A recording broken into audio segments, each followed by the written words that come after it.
Olá, no Linha de Frente de hoje nós vamos falar com a enfermeira Thaisa Ribeiro.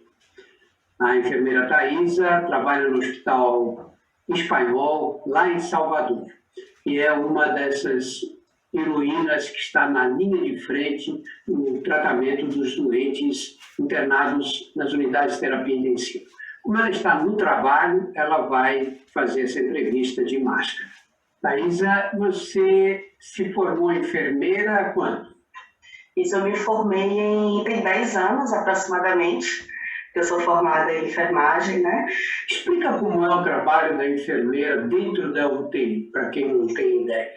Pronto, normalmente o trabalho específico é um cuidado das 24 horas, né? A gente precisa estar aí organizando as equipes e trabalhando junto com as equipes dos técnicos, dos médicos, fisioterapeutas. Às vezes as pessoas acham que a enfermagem está muito limitada a poucas responsabilidades, mas a enfermagem tem uma grande responsabilidade em fazer com que toda essa equipe aí a gente consiga trabalhar junto e instituir o melhor cuidado possível. Os plantões são de quantas horas?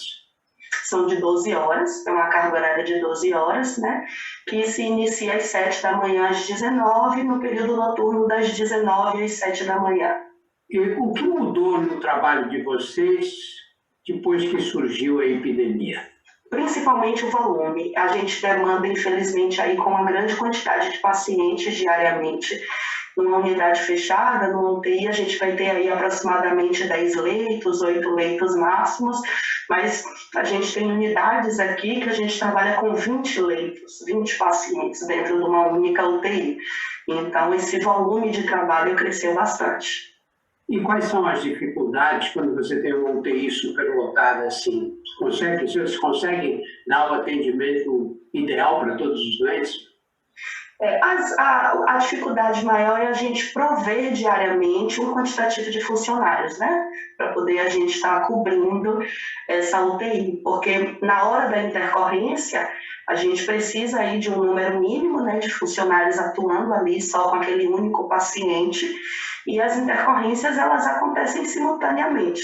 A gente não tem como dizer que um paciente vai ter uma intercorrência e os outros vão ficar estáveis, né, na medida. Então, a dificuldade é a gente tentar prover um número máximo de profissionais para que todos sejam atendidos, principalmente nas intercorrências. A epidemia brasileira começou praticamente em março do ano passado, né? Nós tivemos aqueles casos, a incidência aumentou muito, e vai para novembro nós estávamos melhorando e aí voltamos a ter um grande número de casos, né?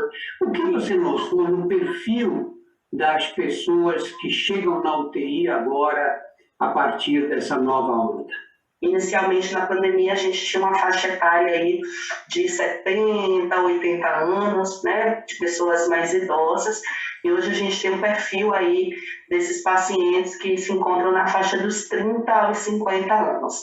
Esses têm complicado bastante, porque normalmente a gente recebe esse paciente com a informação de que não existe nenhuma comorbidade, por ser um paciente jovem, infelizmente ele tem aí complicado bastante e bem rápido.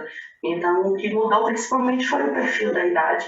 E como reagem os seus colegas da enfermagem submetidos a essa carga emocional tão pesada quanto essa que vocês estão vivendo? Assim, a gente percebe bastante no comportamento, né? Querendo ou não, é um ano aí convivendo, todo mundo junto.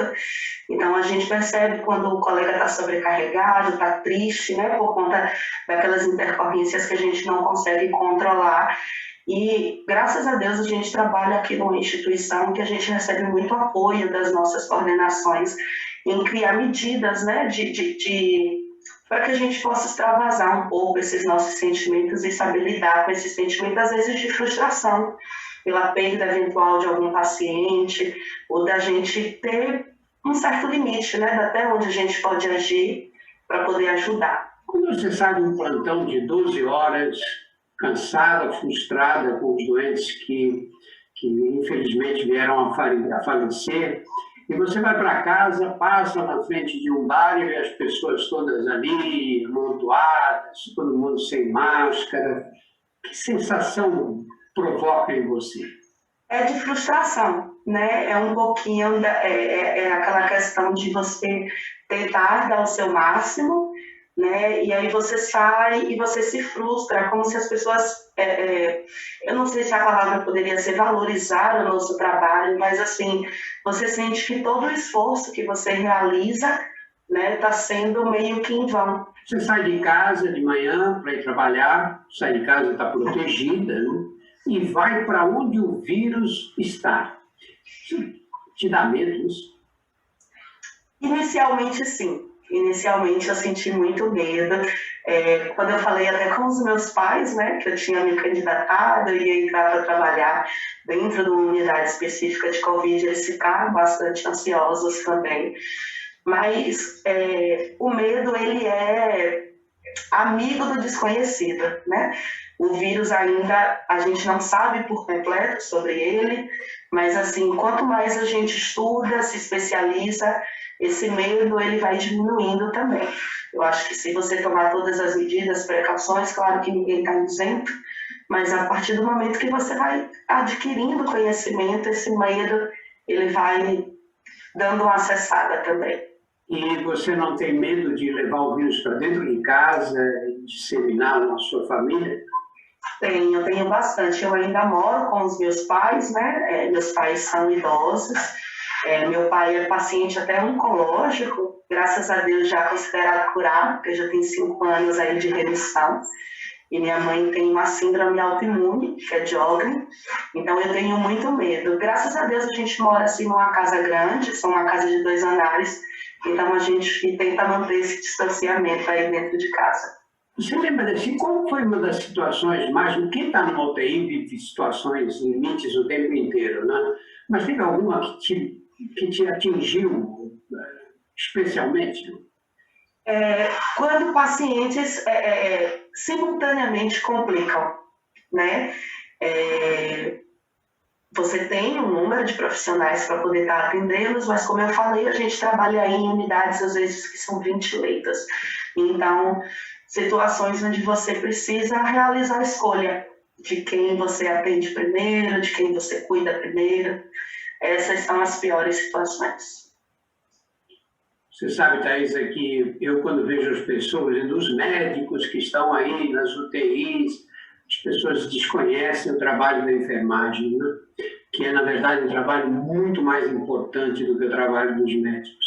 Porque a gente passa, vê o doente, prescreve, mas quem vai lá administrar a medicação, quem vai cuidar do doente, quem vai acompanhá-lo até o banheiro, quem vai pegar na mão dele na hora que ele fica desesperado, não é? Isso é a enfermagem que faz, né? Quem dá o padrão de atendimento, não só nas UTIs, mas nas enfermarias, quem dá o padrão de atendimento é o corpo de enfermagem, né? São as enfermeiras, as técnicas de enfermagem, são os fisioterapeutas, é o pessoal que está ali, até a senhora que limpa a UTI, que varre a enfermaria, não é?